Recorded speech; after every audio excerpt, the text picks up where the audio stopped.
Right, can you all hear me okay at the back? Yeah.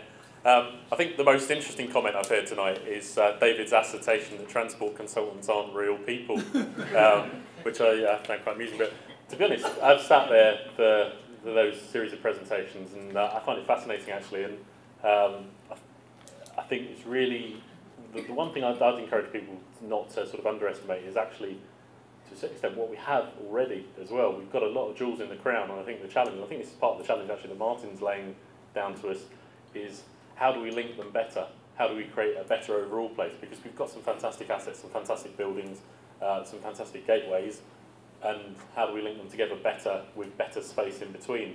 I think, to me, the thing that's coming out as a theme tonight, and also in a lot of the work that we've done so far on the strategic investment framework and the connectivity work we've been doing, is actually we're using the space we have pretty badly, and that we need to move from segregated spaces to shared spaces. And I think personally there's no better place that exemplifies the need to do that than Water Street as an example, where we've done the sort of traffic engineers and transport planners utopia of putting a segregated cycle lane on it, but actually does it really use the space effectively? I'm personally all for creating really strong cycle facilities, but actually is it doing the business for cyclists? Is it doing the business for pedestrians?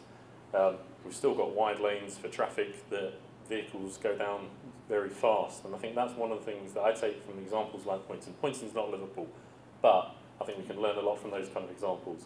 And the kind of thing I take from that is actually, a lot of that kind of thing is actually just about making things, particularly in the city centre, more human and slowing vehicles down. And certainly one of the big issues when I look at the Strand is actually the speeds of vehicles and the sort of the kind of almost aggression of people in their cars, and whether they're intending to be or not, the feeling of that as I try to cross it. So we've got to address issues like that. Some of the solutions in my mind are substantial shared space.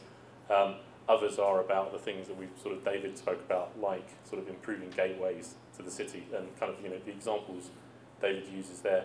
You referred to places like Moorfields. That actually is a significantly underused asset in my mind as a station, as a place, and as a location. So how do we make more use of that?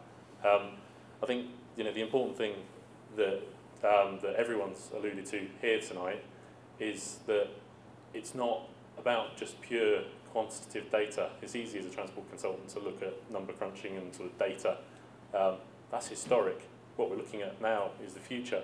So we need to get sort of qualitative views. We need to get some analysis of how the city's going to change and develop, but we need to get sort of views on the kind of place we want it to be, as well as the sort of detail of the historic data and predicted future data. So that to me is really important, and that to me is what's great about this kind of event, because we actually do hear those views on what people really want, residents of the city and visitors to the city.